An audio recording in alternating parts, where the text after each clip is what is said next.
हर गरीब चोर नहीं होता। एक लड़की की रुला देने वाली कहानी। आइए सुनते हैं। कक्षा की एक छात्रा जोर जोर से रो रही थी। शिक्षिका उसके पास पहुंची और बड़ी विनम्रता से पूछा, क्या बात है, क्यों रो रही हो? उसने रोते हुए उत्तर दिया, मेरी फीस के पैसे चोरी हो गए हैं, बैग में ही रखे थे, किसी ने निकाल लिए। शिक्षिका ने एक लड़की को इशारा करते हुए कहा कि कमरे के दरवाजे बंद कर दो और सबकी तलाशी होगी। टीचर ने सामने की 3 लाइन के छात्रों की खुद तलाशी ली और फिर उन्हें पूरी क्लास की छात्रों की जेब और बैग की तलाशी लेने के लिए कह दिया। कुछ देर बाद 2 लड़कियां तलाशी लेते हुए निशा नामक लड़की के पास पहुंची, लेकिन निशा उन्हें अपने बैग की तलाशी लेने से रोक रही थी, तो उन लड़कियों ने शिक्षिका को बता दिया। शिक्षिका तुरंत वहां आ गई और निशा ने शिक्षिका को भी अपनी बैग की तलाशी लेने नहीं दी। शिक्षिका को निशा पर बहुत गुस्सा आ गया और उन्होंने कहा, हो ना हो जरूर इसी ने पैसे चुराए होंगे, इसीलिए अपने बैग की तलाशी लेने नहीं दे रही है। निशा ने रोते हुए कहा, नहीं टीचर जी, मैंने पैसे नहीं चुराए हैं, मैं चोर नहीं हूँ। चोर नहीं हो तो फिर बैग की तलाशी लेने दो, टीचर गुस्सा होते हुए कहने लगी। नहीं, मैं अपनी बैग की तलाशी लेने नहीं दे सकूंगी, निशा ने अपने बैग को जकड़ते हुए कहा। शिक्षिका आगे बढ़ी और उसने निशा से बैग छीनने की कोशिश की, लेकिन वह सफल नहीं हो सकी। शिक्षिका को गुस्सा आ गया तो उन्होंने निशा को जोरदार थप्पड़ मार दिया। वह जोर से रोने लगी थी। ठीक उसी समय पीछे से एक जोरदार आवाज़ आई, रुक जाओ। शिक्षिका ने पीछे मुड़कर देखा तो प्रिंसिपल मैडम थी। उन्होंने शिक्षिका और निशा अपने ऑफिस में आने के लिए कह दिया और वहाँ से निकल गई। प्रिंसिपल मैडम ने शिक्षिका से पूछा कि मामला क्या है। शिक्षिका ने प्रिंसिपल मैडम को सारी कहानी बता दी। फिर प्रिंसिपल मैडम ने निशा से बड़ी विनम्रता से पूछा, क्या तुमने पैसे चुराए हैं? नहीं मैडम जी, निशा ने सहमते हुए उत्तर दिया और साथ ही उसकी आंखें भी आंसू से भरी हुई थी। प्रिंसिपल मैडम ने कहा, ठीक है, मान लेते हैं कि तुमने पैसे नहीं चुराए हैं, लेकिन जब तुम्हारी शिक्षिका सबके बैग की तलाशी ले रही थी तो तुमने अपनी बैग चेक करने के लिए क्यों नहीं दी? निशा खामोशी से प्रिंसिपल मैडम को देखने लगी और उसकी आंखों से आंसू निकलने लगे। प्रिंसिपल मैडम ने यह समझ गई थी कि जरूर कोई बात है, इसलिए निशा ने अपने बैग चेक करने के लिए नहीं दी। शिक्षिका ने कुछ कहना चाहा, लेकिन प्रिंसिपल मैडम ने उन्हें रोक लिया और क्लास में लौट जाने के लिए कह दिया।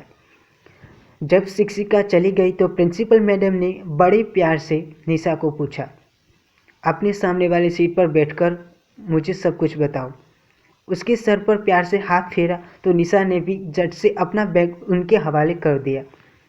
प्रिंसिपल मैडम ने उत्सुकता, जिज्ञासा और धड़कते दिल के साथ निशा का बैग खोला, मगर यह क्या, किताबों और कापियों के साथ एक काले रंग का थैला भी बैग से बाहर निकल आया। निशा को ऐसा लगा कि जैसे उसका दिल सीने से बाहर निकल गया हो।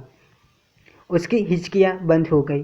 प्रिंसिपल मैडम ने वह काले रंग का थैला खोला तो यह देखकर आश्चर्यचकित हो गई कि उसमें आधे खाए हुए बर्गर, समोसे, पिज़्ज़ा के टुकड़े, नान, कबाब और दही की चटनी थी।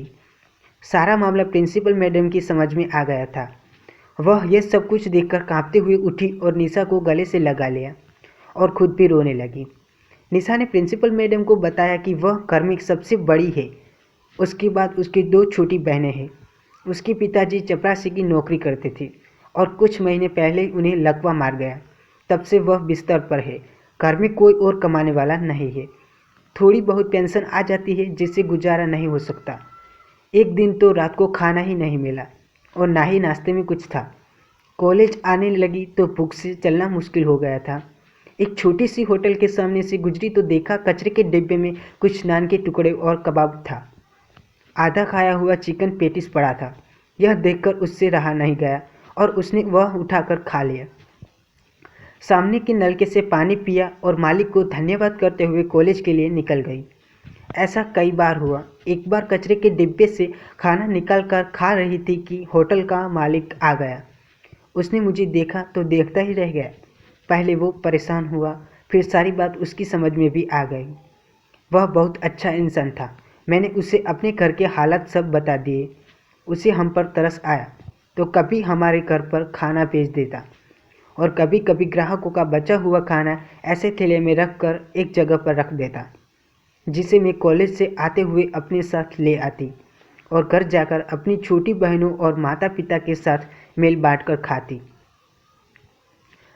हमारे माता पिता जब हमें ऐसे लोगों का बचा हुआ खाना खाने देते हैं तो उनकी आंखों में आंसू आ जाते हैं।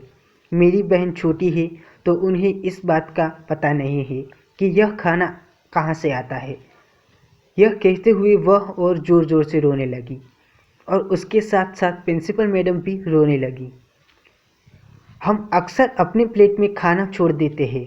उस समय हमारे आसपास न जाने कितने सारे लोग, कितने मजबूर, कितने सारे बच्चे भूखे सोए हुए होते, भूख से मारे तड़प रहे होते, जिन्हें एक वक्त का खाना भी ठीक से नहीं मिलता।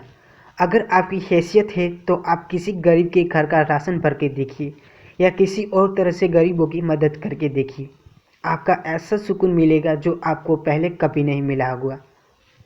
दोस्तों, आपको ये कहानी कैसी लगी मुझे कमेंट करके ज़रूर बताना और चैनल पर नए हो तो लाइक और शेयर सब्सक्राइब जरूर कर दें ताकि ऐसी वीडियो में आपकी